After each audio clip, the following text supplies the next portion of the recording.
गिर से ले आने वाला प्रभु यीशु मसीह की हरि भगत नाम में सब लोगों को मसीह में रहता हूँ। प्रभु की बढ़िया कि आज और भी इस पुनरुत्थान के दिन में प्रभु का पवित्र उपस्थिति में एकत्रित होने के लिए प्रभु ने हमें कृपा दिया।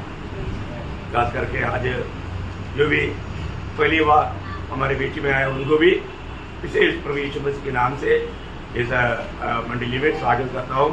वो आपको बहुत आशीष दे, प्रभु का महिमा हो। तो आज भी हमें इतना आनंद दिया, खुशी दिया, विजय दिया, उसके लिए प्रभु ने बहुत बड़ा दाम चुकाया। हमारे बीच में प्रभु का मेष है। प्रभु मेष हमको ये बात याद दिलाता है, उसमें रोटी और दाखरस है। ये बोलता है प्रभु का शरीर मेरे लिए तोड़ा गया और प्रभु का लहू मेरे लिए बहाया गया। ये बहुत बड़ी बात है। प्रभु का लहू मेरे लिए, अभी हमने गीत गाया, वह मुझे ढूंढ कर स्वर्ग से आया, है ना। हमारे लिए वो बलिदान हुआ। प्रियो, प्रभु यीशु मसीह का बलिदान हमको बचाता है। वो सच्चाई आज विश्वास करना कितनी बड़ी बात है। सब लोग ये बात विश्वास नहीं कर सकता। विश्वास करना पड़ेगा तो भी वहां पर भी प्रभु की एक चुनौती है। तो मैं प्रभु को बहुत धन्यवाद देता हूँ। आज इस मेष पे जाने से पहले प्रभु यीशु मसीह का 3 प्रत्यक्षता का बारे में आपको थोड़ा सा बताना चाहता हूँ। प्रभु 3 बार प्रकट हुआ। कब कब कैसे कैसे किसके लिए, मतलब उसका बारे में बहुत हम लोग, क्योंकि मतलब प्रभु कल आज और कल एक सा है। वो प्रभु 2 बार मतलब ऑलरेडी प्रकट हो चुका है। प्रकट हो चुका हुआ है तो दूसरा बार का प्रकट अभी हम आत्मा से वचन के द्वारा जानते हैं। तीसरा वो सबके लिए प्रकट होने वाला है। ये बहुत बड़ी बात है। तो इसी जीवन में हमें इस बारे में जानना, आपको मालूम है पाप और मृत्यु और न्याय, इसका बारे में कोई भी प्रकार का छुटकारा मनुष्य का हाथ में नहीं। मनुष्य पाप नहीं करेगा, सोचेगा तो भी पाप करेगा वो, क्योंकि वो पाप में जन्मा है। मृत्यु, मेरा मृत्यु नहीं होगा, मैं टॉनिक पीऊंगा, मैं एक्सरसाइज करूंगा, मैं एक अच्छा जिम्नास्टिक बनूंगा, कुछ भी बोलो मृत्यु आएगा। और तीसरा न्याय है। न्याय से भी कोई बच नहीं सकता, क्योंकि प्रभु ने ये सबके लिए नियुक्त किया है। आपको मालूम है इब्रानियों 9:27 में लिखा है, एक बार मरना फिर न्याय का होना हर एक मनुष्य के लिए परमेश्वर ने नियुक्त किया है। प्रियो, ये एक बात, ये एक नियुक्ति है, परमेश्वर ने नियुक्त किया। हमें इस बात को जानना है। जैसा मृत्यु एक सच्चाई है, वैसा न्याय भी सच्चाई है। मरने के बाद में हम हर एक लोगों को एक दिन प्रभु को अपना लेखा देना है। बहुत लोगों को उसका बारे में मालूम नहीं, मालूम हो ना हो, परंतु प्रियो ये सब परमेश्वर की वचन में लिखा है और जैसा वचन में लिखा वैसे होने वाला है। ये बात को जानना कितनी बड़ी बात है। इसका मतलब हर एक लोग, क्यों लोग पाप करता, क्योंकि वो जन्मा ही पाप में है ना। जब भजन संगीता उसका 51 अध्याय का 5 वचन, एक में अधर्म के साथ उत्पन्न हुआ और पाप के साथ अपनी माता के गर्भ में पड़ा। देखा, पाप के साथ अपनी माता की गर्भ में पड़ा। अपनी माता का गर्भ में रहने के समय से वो पाप में है। अब देखिए, और प्रभु का वचन कहने वाले एक एक बात कितना सत्य है ना। मतलब इस दुनिया में कोई भी व्यक्ति ऐसा नहीं जो पाप नहीं होकर के जन्मा, वो एकमात्र व्यक्ति हो प्रभु यीशु मसीह। इसलिए पापी को नहीं बचा सकता, अंधा को नहीं बचा सकता। इसलिए सबसे बड़ी बात है कि हमें बचाने के लिए एक पाप रहित व्यक्ति चाहिए था। ये पाप कैसे आया? एक मनुष्य के द्वारा आया, है ना। रोमियो 5 अध्याय 12 वचन में हम लोग पढ़ता है, इसलिए जैसे एक मनुष्य के द्वारा पाप जगत में आया, और पाप के द्वारा मृत्यु आई। हाँ, पाप के द्वारा मृत्यु आया, और इसी रीति से मृत्यु सब मनुष्य में फैल गई। यो मृत्यु सब मनुष्य में फैल गया, है ना। महात्मा गांधी का भी इच्छा था मैं 120 साल तक जिंदा रहूं, और तो क्या करूं, गोडसे ने गोली से उड़ा दिया समय से पहले। तो हम लोग कई बार कई चाहत करता है, वो बात नहीं होता। और तो आखिर प्रियो, एक मनुष्य के द्वारा या आदि मनुष्य आदम के द्वारा पाप जगत में आया, इसलिए सारा आदम ये पीढ़ी पाप ही बन गया और पाप मतलब मृत्यु का गुलाम बन गया। देखिए कितना भयंकर बात है। इसलिए हर मनुष्य एक प्रकार मृत्यु के बाद के जीवन के बारे में ना जानने के कारण बहुत से लोग मृत्यु से डरता है ना। लेकिन हमें मृत्यु से डरने की जरूरत नहीं। मृत्यु के ऊपर विजय पाया हुआ एक मनुष्य है, उसका नाम है प्रभु यीशु मसीह। जो कितने बड़ी बात है, वो मृत्यु के अधिकारी है ना। ये हमें जानना हमारे जीवन में मतलब हम हर एक लोगों को आशा प्रदान करने वाला एकमात्र व्यक्ति वो है जीवित व्यक्ति होना चाहिए ना, वो है प्रभु यीशु मसीह। हमें उस अनंत जीवन देने के लिए मगर इस दुनिया में आकर हमारे लिए, हमारे पापों के लिए, हमारे स्थान में हमारे लिए मृत्यु पा करके मर करके तीसरा दिन जी उठा। देखिए बहुत बड़ी बात है। जब प्रभु यीशु मसीह, आपको मालूम है प्रभु यीशु मसीह जब ये दुनिया में आया, प्रभु को भविष्य के सारे बात मालूम था।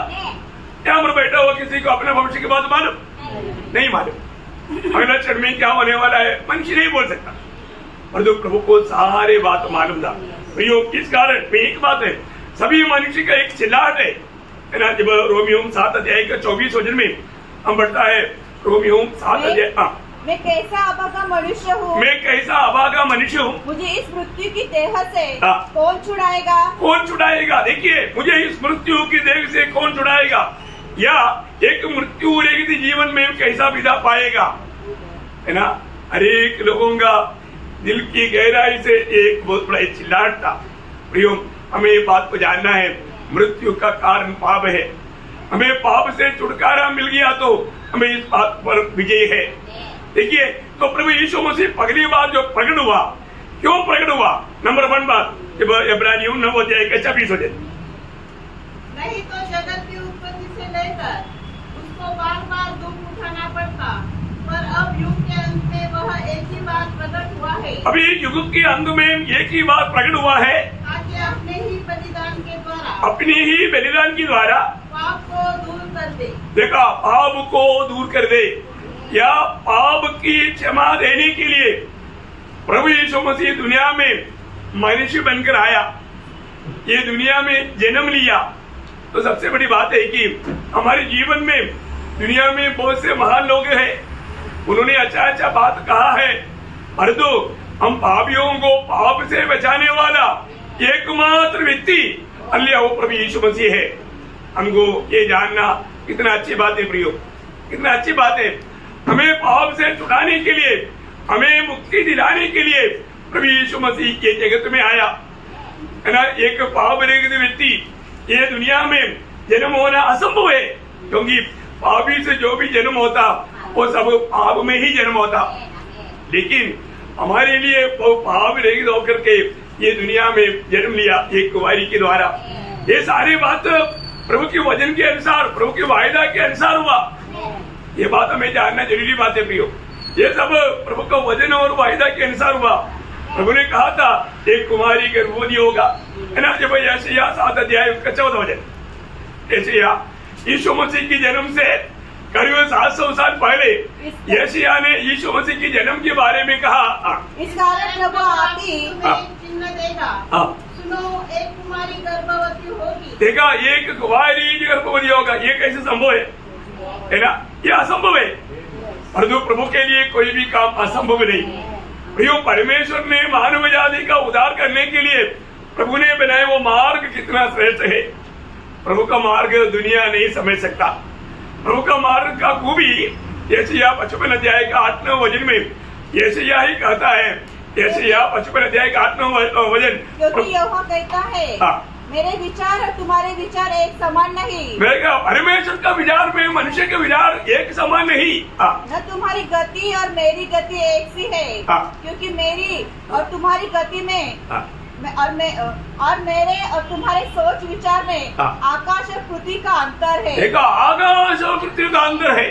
आप देखिए, इतने बड़ी बात है प्रियो, है ना। इस आकाश विधान का लंबाई को, है ना, ऊंचाई को कौन समझ सकता। इतना भी जाएगा तो आकाश ऐसे पड़ा है। आकाश विधान में कितना करोड़ों तारा है, कितना प्रकाश, मतलब इतना प्रकाश वर्ष चलने पर भी रोशनी यहाँ तक नहीं पहुंचा हुआ तारा है कि आकाश विचार में, तो आकाश कितना ऊंचा है।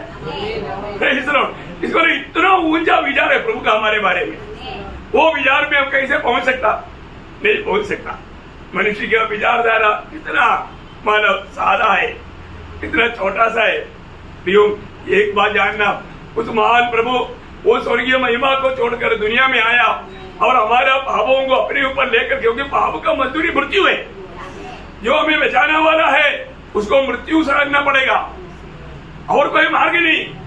इसलिए जब पहला पत्रोस दूसरा अध्याय उसकी 24 वचन में, पहला पत्रोस दूसरा अध्याय का 24 वचन, हमारे पापों को अपनी देह पर लिए हुए क्रूस पर चढ़ गया। देखा, हमारे पापों को अपने ऊपर लिए हुए क्रूस पर चढ़ गया। आप देखिए प्रियो, कितना बड़ी बात है? हमारे पापों को, सारा आदम में पीढ़ी की सारे पापों को प्रभु यीशु मसीह ने अपने ऊपर लिया और वो क्रूस पर चढ़ गया। देखिए, हमारे लिए मृत्यु सगा। यीशु मसीह क्रूस पर कहा हुआ आखिरी शब्द क्या मालूम है? टेटलेस्टाई बोलेगा तो पूरा हुआ है ना। यूहन्ना का सुसमाचार 19 अध्याय उसका 30 वचन। कितना अनोखी बात है प्रियो। जब यीशु ने वो सिक्का लिया तो कहा पूरा हुआ, पूरा हुआ, पूरा हुआ। मानव जाति के लिए जो भी वचन और वायदा दिया था वो सब कुछ मैंने पूरा किया। प्रियो, एक मनुष्य मरने के समय में आखिरी में कहा हुआ शब्द है पूरा हो गया। ये दुनिया में ऐसे कोई कह पाया? कहेंगे नहीं। उनके बारे में जो भी है वो बोलेगा बहुत काम छोड़कर मैं जा रहा हूँ, है ना, मुझे बहुत काम बाकी है, बाकी रह करके जाता। और तो यीशु मसीह जो काम के लिए आया वो पूरा करके गया, बाकी रह करके नहीं गया। इस जीवन में जब प्रभु था, एक एक बात प्रभु के बारे में जो लिखा था वैसा प्रभु ने पूरा किया। एक एक कदम कदम प्रभु पूरा करते करते गया। इसलिए सबसे बड़ी बात है कि प्रभु का वचन को पूर्ण रूप में पूरा किया हुआ एकमात्र व्यक्ति वो प्रभु यीशु मसीह है। वचन में बार बार पढ़ने वाला एक शब्द है मत्ती की सुसमाचार दूसरा अध्याय उसका 18 वचन, मत्ती दूसरा अध्याय का 18 वचन। करुणा सुनाई दिया तब जो वचन यिर्मयाह भविष्यवक्ता के द्वारा कहा गया था वो पूरा हुआ। देखा, वो वचन पूरा हुआ। देखिए, यिर्मयाह प्रभु यीशु मसीह की आगमन से करीब 700 साल पहले जिया हुआ व्यक्ति है यिर्मयाह भविष्यवक्ता ने भी यीशु मसीह के जन्म के समय में बहुत से बच्चे लोग मारा जाएगा, उसका रोने की आवाज आएगा, ये वचन लिखा था, पूरा हुआ। देखिए, एक एक वचन प्रभु का बारे में लिखा हुआ, एक एक वचन जैसा लिखा वैसा पूरा हुआ। उसका 23 वचन पढ़ना, 2 का 23। ताकि वह वचन पूरा हो, वो वचन पूरा हो जो भविष्यवक्ता के द्वारा कहा गया। प्रभु जहाँ पर भी जो भी कार्य करता था वो वचन पूरा करने के लिए करता था, है ना। प्रभु व्यवस्था को हटाने के लिए नहीं, व्यवस्था को पूरा करने के लिए ये दुनिया में आया। तो ये सबसे बड़ी बात है कि वो पहले इस दुनिया में क्यों आया है? मतलब हमारा पापों को उड़ा ले जाने के लिए या पापियों का पाप का क्षमा देने के लिए, उद्धार करने के लिए ये जगत में आया। जब रोमियो का पत्र 3 अध्याय उसका 25 और 26 हो जाए, रोमियो 3 अध्याय का 25-26। परमेश्वर ने उसके लहू के कारण एक ऐसा प्रायश्चित ठहराया जो विश्वास करने से कार्यकारी होता है। विश्वास करने वाले लोगों के जीवन में कार्यकारी करता है। विश्वास करने वाले लोगों को उसका अनुभव होता है। आज बहुत लोग सुनता है पर जो विश्वास नहीं करता। ये विश्वास करने वाले लोगों के जीवन में कार्य होने वाला बात है प्रभु यीशु मसीह का सूली की मृत्यु। और आगे कि जो पाप पहले किए गए और जिन पर परमेश्वर ने अपनी सहनशीलता के कारण ध्यान नहीं दिया, उनके विषय में वह अपनी धार्मिकता प्रकट करे, वरन इसी समय उसकी धार्मिकता प्रकट हो कि जिससे वह आप ही धर्मी ठहरे और जो यीशु पर विश्वास करे उसका भी धर्मी ठहराने वाला हो। देखा, प्रभु यीशु मसीह पर विश्वास करने वाला धर्मी ठहरा जाएगा। धर्मी बोलने का वो तो स्वर्गीय अदालत घोषणा करता है इसमें पाप नहीं। एक कोर्ट का शब्द है, तो बहुत बड़ी बात है। तो हमें इस बात को जानना है, कोर्ट ने अगर सुप्रीम कोर्ट ने बोल दिया ये गुनाहगार नहीं है तो फिर उसके ऊपर दोष कोई नहीं लगा सकता। इसी प्रकार स्वर्गीय कोर्ट ने एक व्यक्ति को जब धर्मी करके घोषणा किया, उस पर दोष कोई नहीं लगा सकता। कितनी बड़ी बात है। प्रभु यीशु पर विश्वास करने के द्वारा कितना भी भयंकर पापी क्यों ना हो, उसको पाप क्षमा का अनुभव मिलेगा। यहाँ पर बैठा हुआ इतने लोग सचमुच में पाप क्षमा का अनुभव आया, प्रभु का स्तुति करे। देखा, क्योंकि इतने लोगों ने जो प्रभु को महिमा किया, उन लोगों का अनुभव है, हमने पाप क्षमा पाया। ये बहुत बड़ी बात है। पाएगा ऐसा नहीं, यहाँ पर पा करके जीने वाला जीवन है ना। ये कितना श्रेष्ठ बात है, ये कितना अनमोल बात है। हमारे जीवन में जो भी प्रभु यीशु पर विश्वास करता है, वो पाप क्षमा पाया। उसका प्रभु ने क्या किया, हमेशा के लिए शुद्ध किया, है ना। जब इब्रानियों उसका 10 अध्याय का 10 वचन, इब्रानियों 10 अध्याय का 10 वचन, उसी इच्छा से हम यीशु मसीह के देह के एक ही बार बलिदान चढ़ाए जाने के द्वारा, एक ही बार बलिदान चढ़ाए जाने के द्वारा पवित्र किए गए हैं। पवित्र करेगा ऐसा नहीं, भविष्य के लिए नहीं, भूतकाल में बोला। जो भी व्यक्ति जब प्रभु यीशु मसीह की कालवरी सूली की बलिदान, मुझे पापी के लिए मेरी पाप की सजा प्रभु ने मेरे लिए उठाया, ये सच्चाई, जो विश्वास करेगा उसको पाप क्षमा का अनुभव मिलेगा। कितने बड़ी बातें भी हो, परमेश्वर ने तैयार किया हुआ इतना बड़ा उद्धार, है ना। ये सच्चाई पर विश्वास करना ये कोई छोटी बात नहीं, है ना, छोटी बात नहीं। सभी लोग विश्वास नहीं कर सकता, है ना। जब यूहन्ना के सुसमाचार में 10 अध्याय का 14 वचन में यीशु मसीह स्वयं कहता है, यूहन्ना 10 का 14 वचन, अच्छा चरवाहा मैं हूँ, मैं अपनी भेड़ों को जानता हूँ। देखा, मैं अपनी भेड़ों को जानता हूँ और मेरी भेड़ें मुझे जानती है। मुझे जानती है, मेरी भेड़ें मुझे जानती है। देखिए कितना अद्भुत बात है। और उसका 10 अध्याय का 26 से 28 वचन, परंतु तुम इसलिए विश्वास नहीं करते, इसलिए तुम विश्वास नहीं करते क्योंकि मेरे भेड़ों में से नहीं हो। देखा, इसका मतलब क्या है प्रियो, प्रभु ने हमें जो चुनौती किया, ये आजकल का चुनौती नहीं, या हम ये दुनिया में जन्म होने के बाद का चुनौती नहीं। हमारा चुनौती कब हुआ? हाँ, एफएससी 1:4 में लिखा है, जगत की उत्पत्ति से पहले। प्रियो, हमारे परमेश्वर कौन है? सर्वज्ञानी परमेश्वर है, आदि में अंत जानने वाला परमेश्वर है। तो परमेश्वर ने दुनिया को बनाने से पहले मनुष्य के बारे में प्रभु का दिल में पद्धति मतलब बनाया। तब उस समय में हमें मसीह में चुना। अब देखिए, अभी यहाँ पर बैठा हुआ मैं, इतने लोग सचमुच में प्रभु का उस चुनौती में है। ये बात कैसे मालूम पड़ेगा? प्रभु पर विश्वास करता है कि नहीं, उस पर मालूम पड़ेगा। देखा, जो कोई ये सच्चाई पर विश्वास कर पाता है, इसका मतलब वो प्रभु का अनादिकाल में चुना हुआ है, अनादिकाल में चुना। सब लोग विश्वास नहीं कर सकते, प्रभु के चुनौती बिना हम विश्वास नहीं कर सकते, क्योंकि प्रभु को मालूम है, पहले से मालूम कौन कौन विश्वास करेगा। न कई लोगों को कितना भी बार सुनाएगा तो भी वो लोग विश्वास नहीं करता, लेकिन जो प्रभु का है, एक ही बार सुनाओ तुरंत विश्वास करेगा। और आगे बढ़िए, मेरी भेड़ें मेरा शब्द सुनती है। हाँ, मेरी भेड़ें मेरी शब्द सुनती है, मैं उन्हें जानता हूँ, मैं उन्हें जानता हूँ, और वे मेरे पीछे पीछे चलती है। एक बहुत बड़ी बात है प्रियो। देखिए, हम लोग यहाँ पर बैठा हुआ कई बैकग्राउंड से आया है। कोई मतलब हिंदू था, कोई नामधारी क्रिस्ती था, कोई मुसलमान था ना, कोई बुद्धिस्ट था, कई प्रकार से लोगों से आया, लेकिन हम प्रभु के थे, इसलिए हम प्रभु की वाणी को सुन पाया ना। मैंने आपको कई बार बताया कि साधु सुंदर सिंह को लोगों ने पूछा, अरे आपका सिख धर्म में क्या कमी है कि आप अपना सिख धर्म छोड़ करके आप मसीह धर्म में गया? उसने बोला, मैं कोई धर्म में नहीं गया है, मसीह में गया। कारण क्या है कि मेरा धर्म में मसीह नहीं, क्योंकि मसीह बिना उद्धार नहीं, मसीह बिना पाप क्षमा नहीं, मसीह बिना आशा नहीं, मसीह बिना शांति नहीं, मसीह बिना जीवन नहीं।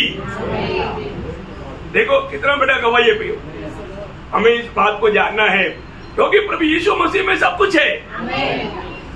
और प्रभु बोलता है, मेरी भेड़ें मेरी वाणी सुनकर मेरे पीछे बोलेगा। और आगे, और मैं उन्हें अनंत जीवन देता हूँ। हाँ, देखा, मैं उन्हें अनंत जीवन देता हूँ।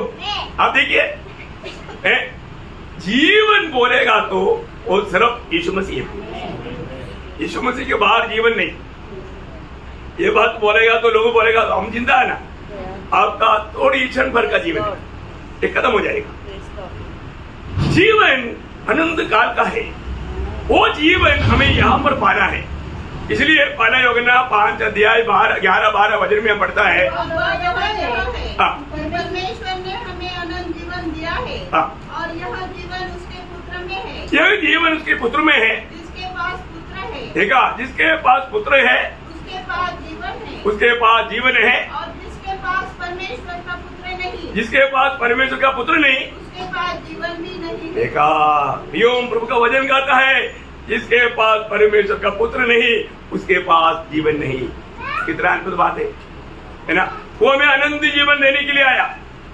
और प्रभु आगे क्या बोलता, और अब वे कभी नष्ट न होगी, वे कभी नष्ट नहीं होगा और कोई उन्हें मेरे हाथ से छीन न लेगा। हाँ देखो प्रियो, एक उदार पाया व्यक्ति के जीवन हमेशा प्रभु का हाथ में है, प्रभु का हाथ में है। बहुत बड़ी बात है। तो सब लोग प्रभु के पास नहीं आ सकता।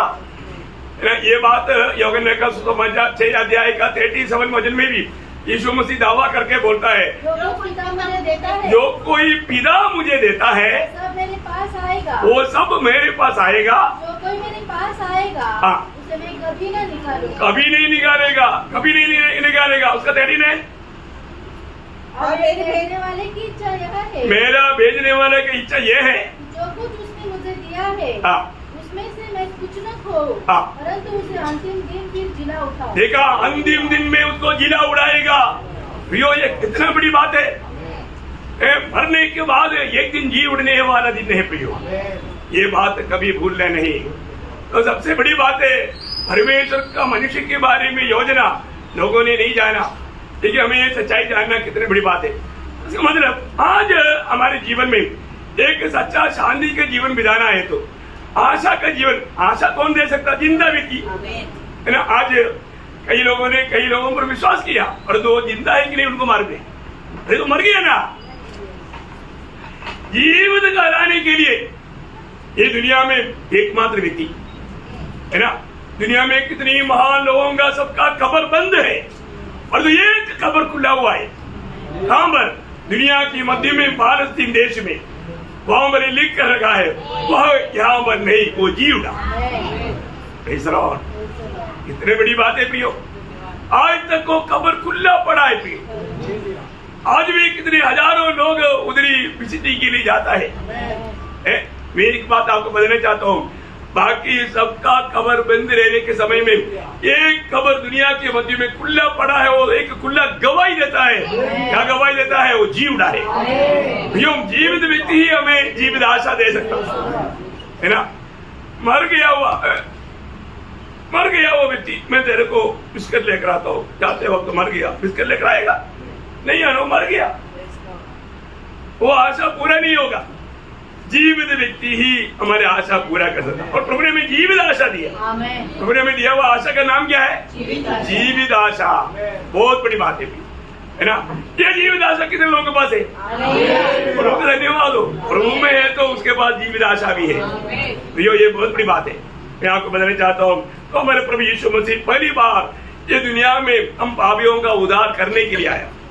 एक बहुत बड़ा एक पापी मनुष्य था शाऊल, उसका गवाही के एक शब्द पढ़कर आगे बढ़ेंगे। पहला तिमोथी पहला अध्याय उसका 15 वचन, पहला तिमोथी पहला अध्याय उसका 15 वचन। यह बात सच और हर प्रकार से मानने की योग्य है। देखा, ये बात सच है और हर प्रकार मानने का योग्य वचन है।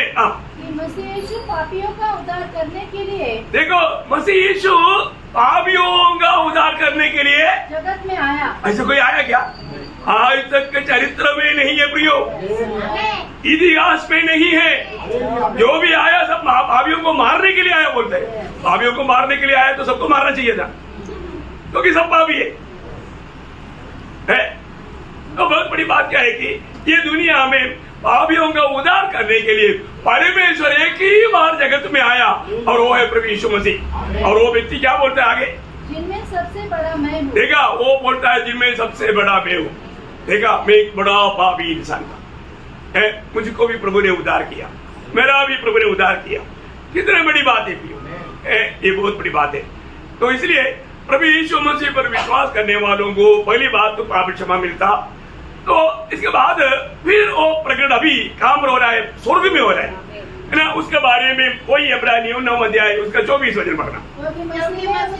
बनाए हुए पवित्र स्थान, मसीह ने उस हाथ के बनाए हुए पवित्र स्थान में जो सच्चे पवित्र स्थान का नमूना है प्रवेश नहीं किया, और स्वर्ग ही में प्रवेश किया। वो स्वर्ग में प्रवेश किया ताकि हमारे लिए अब परमेश्वर के सामने दिखाई दे। ठीक है, अभी हमारे लिए परमेश्वर के सामने वो दिखाई देता।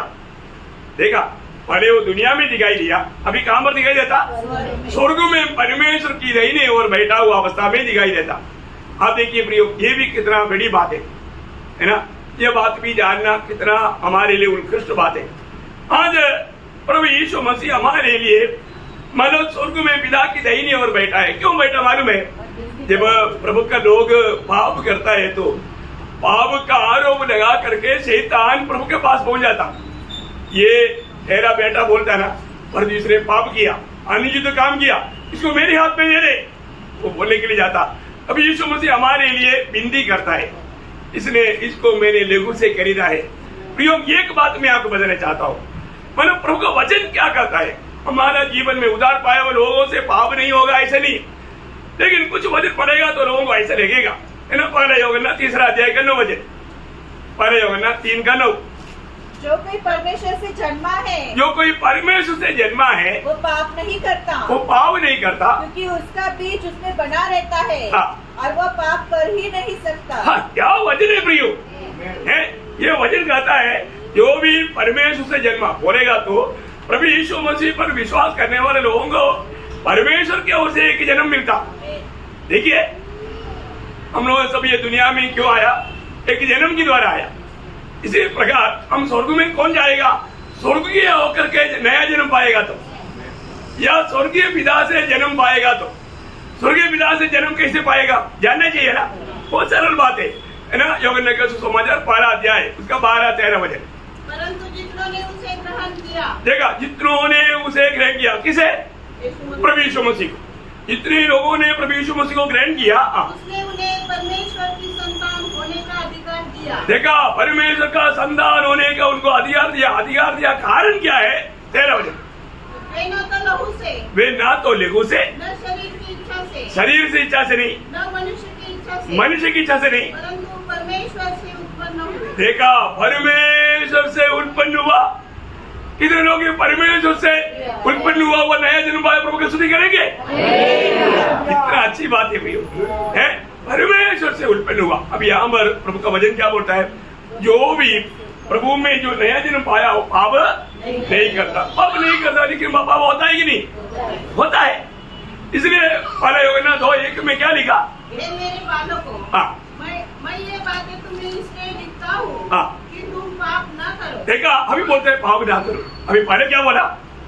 पाप नहीं कर सकता, लेकिन अभी यहाँ पर क्या बोला? यदि पाप ना करो मतलब पाप होता। होने का अर्थ क्या? पाप होता। प्रियो, कितना भी कोशिश करो तो भी जब तक आप शरीर में हैं, आप ना चाहते हुए भी पाप आएगा ना। कई लोग गुस्सा होना नहीं चाहता, लेकिन गुस्सा आता है कि नहीं? कई लोग झूठ बोलना नहीं चाहता, लेकिन झूठ बोलते हैं कि नहीं? बोलता है ना। कितनी बातों में झूठ बोलता है, बहुत प्रकार का पाप करता। तो प्रभु का वचन कहता है तुम पाप ना करो। यदि कोई पाप करे, कोई पाप करे तो पिता के पास हमारा एक सहायक है, हमारे एक सहायक है, अर्थात धर्मी यीशु मसीह। हाँ प्रियो, इसलिए मिल जाता। हमारे यीशु मसीह हमारे लिए विनती करने के लिए पिता की दाहिनी ओर बैठा है, इस कारण। लेकिन एक बात मैं आपको बताना चाहता हूँ, आप उद्धार पाया, आपको पाप करने का लाइसेंस नहीं मिला। आप कुछ भी करेगा तो हो जाएगा, ऐसा नहीं।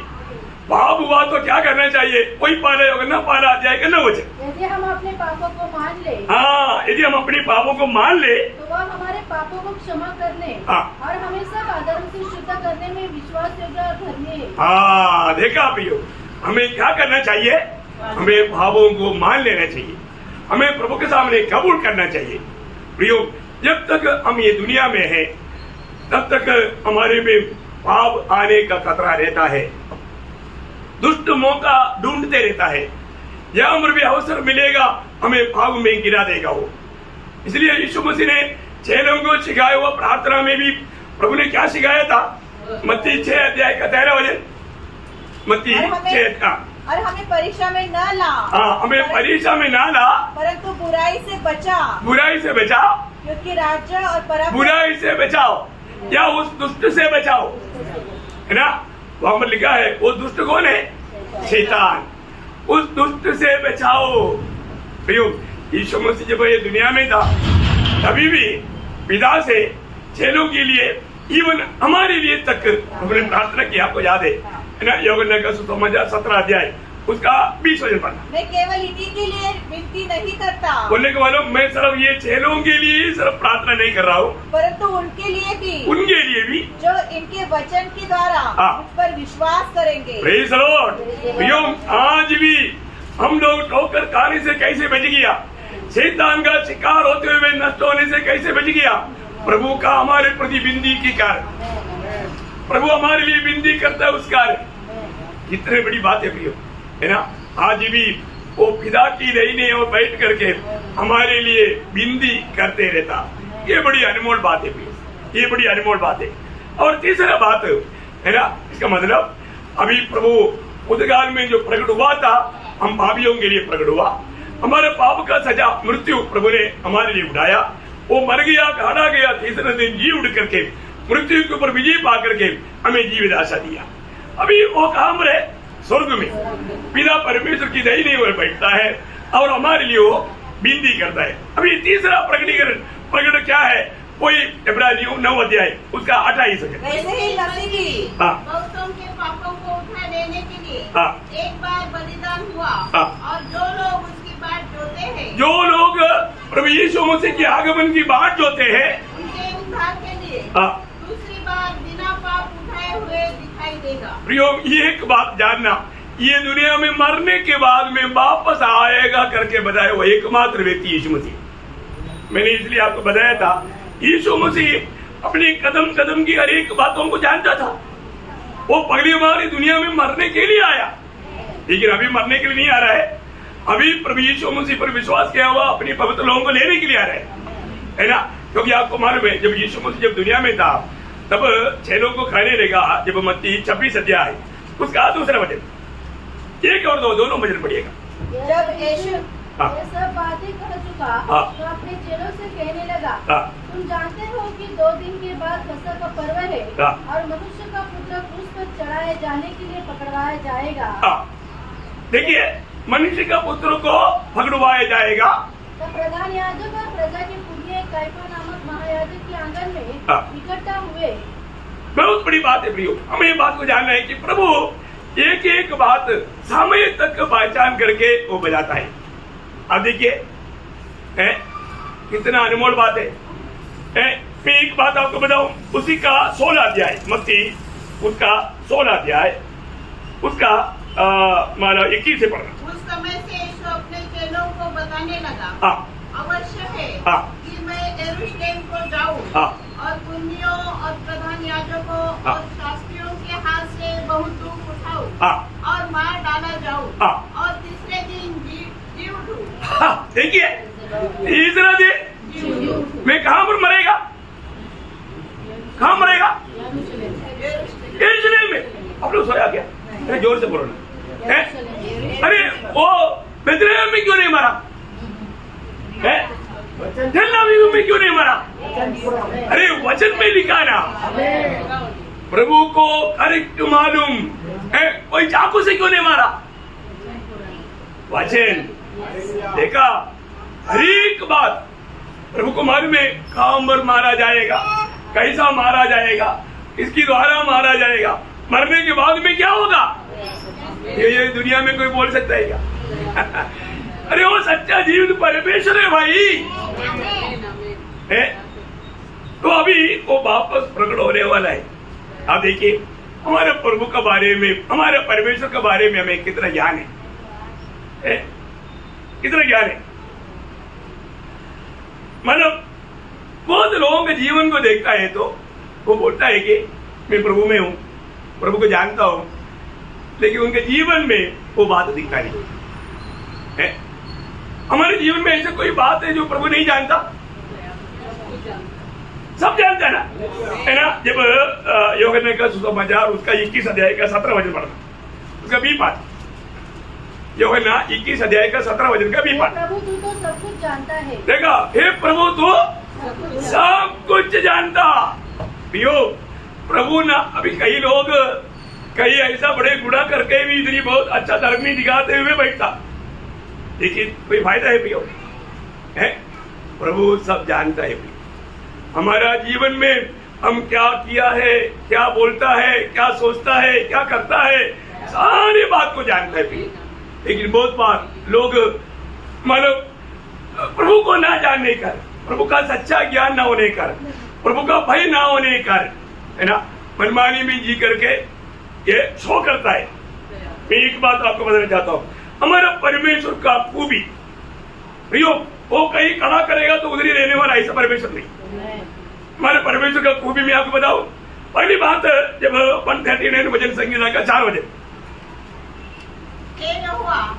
मेरे मुख में ऐसी कोई बात नहीं जिसे तू पूरी रीति से न जानता हो। देखो, पूरी रीति से जानने वाला मतलब परमेश्वर कौन है? सर्वज्ञानी परमेश्वर है। उसका एक से पढ़ेगा तो आपको मालूम पड़ेगा, पहले उड़ना, बैठना, लेटना, चलना, फिरना सब तो जानता है। मतलब प्रभु कौन है? सर्वज्ञानी परमेश्वर है। हमारे परमेश्वर का सच्चा ज्ञान रखना भी हो, कैसा भी भक्ति करेगा तो उसमें कोई लाभ नहीं। और दूसरा, जब उत्पत्ति 17 अध्याय उसका पहला वचन में प्रभु अब्राहम को कहने वाले एक शब्द है, मैं सर्वशक्तिमान परमेश्वर है। कौन है? मैं सर्वशक्तिमान ईश्वर है। मतलब प्रभु सर्वशक्तिमान है तो उसके लिए कोई असंभव है क्या? नहीं, उसके लिए कोई भी कार्य असंभव नहीं। आपके लिए, मेरे लिए, वो सब कुछ करने के लिए वो सर्वशक्तिमान परमेश्वर है। उसके बारे में ईयोब कहने वाला 2 शब्द में आपको पढ़ाओ। जब ईयोब 27 अध्याय उसका 10 वचन, क्या वह सर्वशक्तिमान में सुख पा सकेगा? क्या तुम सर्वशक्तिमान को पा सकेगा? बोलेगा तो वो सर्वशक्तिमान परमेश्वर है। उसके आगे भी थोड़ा ना, हर समय परमेश्वर को पुकार सकेगा। क्या हर समय परमेश्वर को पुकार सकेगा? बोले का अर्थ, वो सर्वशक्तिमान परमेश्वर है। हमेशा उसके संबंध में पवित्र लोग रहना चाहिए, ये उसका कहना है। उसका 42 अध्याय का 2 वचन, मैं जानता हूँ कि तू सब कुछ कर सकता है। देखा, मैं जानता हूँ तू सब कुछ कर सकता। देखा प्रियो, है प्रभु के लिए कोई असंभव है? नहीं प्रियो, है। प्रभु ने मानव अब्राहम को पूछा था, मानव उत्पत्ति 18 का 14 में, मेरे लिए कोई असंभव का कार्य है क्या? नहीं प्रियो, प्रभु के लिए कोई असंभव का कार्य नहीं, क्योंकि वो सर्वशक्तिमान परमेश्वर है। देखिए, तीसरा हम क्या देखता है मालूम है? जब मानव 139 का 7 वचन, मैं तेरे आत्मा से भागकर किधर जाऊं? किधर जाऊं? या तेरे सामने से किधर भागू? आगे, यदि मैं आकाश पर चढ़ूं तो तू वहाँ है। वहाँ है। यदि मैं अपना बिछौना अधोलोक में बिछाऊं, अधोलोक में बिछाऊं, तो वहाँ तू है। देखो, मतलब बोलेगा तो प्रभु हमारा सर्वव्यापी परमेश्वर है। हमारा परमेश्वर कौन है? सर्वव्यापी परमेश्वर है। हमारे प्रभु का बारे में एक सच्चा ज्ञान रखना है। वो सर्वव्यापी परमेश्वर है। और उत्पत्ति उसका 14 अध्याय उसका 19-20 वचन में, उत्पत्ति 14 अध्याय का 19-20 वचन, और उसने अब्राहम को यह आशीर्वाद दिया, परम प्रधान ईश्वर। परम प्रधान ईश्वर। देखो, मल्कीसेदेक अब्राहम के परमेश्वर के बारे में बोलता है, वो परम प्रधान ईश्वर है। देखा, ये एक सादा ईश्वर नहीं, वो परम प्रधान ईश्वर है, वो महान परमेश्वर है ना। और एक बात आपको बताओ, जब प्रेरितों का उसका 17 अध्याय उसका 2 वचन, प्रेरितों का 7 अध्याय का 2, ने कहा है, भाई और मित्रों सुनो, हमारा पिता अब्राहम हारान में बसने से पहले मेसोपोटामिया था, जो तो तेजोमय परमेश्वर कौन है वो? तेजोमय परमेश्वर। प्रियो, वो अगम्य ज्योति में रहने वाला है ना? वो तेज उधार पाया हुआ सब लोग पाने जा रहा है। Praise the Lord. वो तेजी के बारे में आपको क्या मालूम है? और भी एक बात बोल करके मैं वो खत्म करूंगा। जब उत्पत्ति उसका 21 अध्याय का 33 वचन, उत्पत्ति उसका 21 अध्याय का 33। फिर अब्राम ने बेरशेबा में जौ का एक वृक्ष लगाया और वहाँ यहोवा से जो सनातन ईश्वर है, सनातन ईश्वर कौन है? सनातन ईश्वर बोलेगा तो हमेशा का ईश्वर, हमेशा जिंदा रहने वाला। कितने बड़ी बात है ना? कोई एकमात्र सच्चा और जीवित परमेश्वर है। प्रियो, ये दुनिया में परमेश्वर बोलने का अर्थ भी लोग नहीं जानता है ना? परमेश्वर तो उसके द्वारा सब बनाया होना चाहिए है ना? आप देखिए, वो सर्वशक्तिमान है, वो सर्वव्यापी है ना? आप देखिए, उससे कोई भी बात असंभव नहीं। वो महान प्रभु हमारे लिए वापस आने वाला है। किसके लिए आएगा? जो उसकी बाट जोता है ना? प्रभु की बाट जोने वाला। प्रियो, प्रभु का इस आगमन के बारे में ये वो पहला थिस्सलुनीकियों 4 अध्याय उसका 16-17 वचन में हम पढ़ता है। क्योंकि प्रभु आप ही स्वर्ग से उतरेगा, उस समय ललकार और प्रधान दूत का शब्द सुनाई देगा और परमेश्वर की तुरही फूकी जाएगी और जो मसीह में मरे हैं, जो मसीह में मरे हैं, वे पहले जी उठेंगे। तो प्रियो, जो मसीह में मर गया, जो पाप में मर गया, वो जी नहीं उठेगा। पहला पुनरुत्थान में कौन भाग लेगा? जो मसीह में मर गया वो जी उठेंगे। और तब हम जो जीवित और बचे रहेंगे। कौन? जो मसीह में जो जीवित है और बचे रहेंगे, हम लोग उसके साथ बादलों पर उठा लिए जाएंगे। उसके साथ बादलों में उठा लिए जाएंगे। भैया, ये बहुत बड़ी बात है। उसके साथ बादलों में उठा लिया जाएगा। हमारा प्रभु आने वाला है। किसके लिए आ रहा है? उसकी बाट जोड़ने वालों के लिए आ रहा है। भैया, इसलिए उधार पाए हुए लोग हमें रोज अपना उधार का कार्य करते रहना चाहिए। उधार का कार्य करते रहना चाहिए। रोज उधार पाना है कि नहीं पाना? कैसे पाना? फिलिपियो 2 अध्याय का 12 वचन। फिलिपियो 2 अध्याय उसका 12 वचन। मेरे प्रियो, जिस प्रकार तुम सदा से आज्ञा मानते आए हो, वैसे ही अपनी न केवल मेरे साथ रहते हुए पर विशेष करके अब मेरे दूर रहने पर भी डरते और कांपते हुए अपने अपने उद्धार का कार्य पूरा करते जाओ। तो मतलब क्या है प्रियो? प्रभु में आया हुआ हर एक लोगों को भविष्य के कामों को देख करके हमें डरते और कांपते हुए उस उद्धार का कार्य पूरा करना। आज आपको मालूम है, भविष्य के बारे में लोगों को कोई भी चिंता नहीं ना। भविष्य के लिए अभी नींव डालना भी। आज कितने लोग प्रभु में आने के बाद प्रभु को तुच्छ करके दुनिया के पीछे भाग रहे। हम दुनिया में रहता है, जरूर हमें दुनिया का धन दौलत का जरूरत जरूर है, लेकिन और वो बात हमारा मन में आकर उसके पीछे लगने लगा, जिंदगी व्यर्थ हो जाएगा। इसलिए एक सत्य चेतावनी जब तिमोथियोस को मतलब बोलने के लिए पौलुस कहता है, पहला तिमोथियुस का 6 अध्याय उसका 17 से 19 वचन। संसार के धनवानों को आज्ञा दे कि वे अभिमानी न हो और चंचल धन पर आशा न रखे, परंतु परमेश्वर पर जो हमारे सुख के लिए सब कुछ बहुतायत से देता है, वे भलाई करे और भले कामों में धनी बने और उदार और सहायता देने में तत्पर हो और आगे के लिए एक अच्छी नींव डाल रखे। देखा, आगे के लिए एक अच्छा नींव डाल रखे कि सच्चे जीवन को वश में कर ले। देखा, सच्चे जीवन को वश में। कितना धन्यवाद है प्रभु में आया हुआ एक मसीह व्यक्ति के जीवन कैसा होना चाहिए। सब बात आपको मालूम है, प्रभु के वचन में हर एक बातों का उपदेश है। हमें क्या करना चाहिए, क्या नहीं करना चाहिए, क्या बोलना चाहिए, क्या नहीं बोलना चाहिए, क्या सोचना चाहिए, क्या नहीं सोचना चाहिए, सारे बातें हैं।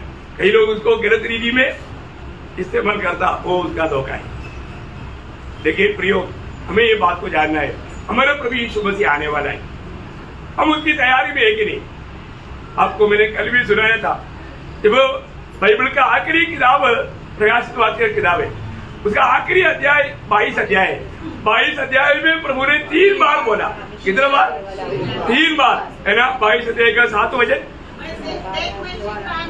देख मैं शीघ्र आने वाला हूँ। प्रियो देखिए, हमारा प्रभु शीघ्र आने वाला है। उसका 12 वचन, देख मैं शीघ्र आने वाला हूँ। देख मैं शीघ्र आने वाला हूँ का आगे उसका पूरा पढ़िए। और हर एक के काम के अनुसार, हर एक के काम के अनुसार बदला देने के लिए प्रतिफल मेरे पास है। प्रियो ये कितना बड़ी बात है। हर एक के काम के अनुसार प्रतिफल लेकर के प्रभु आ रहा है।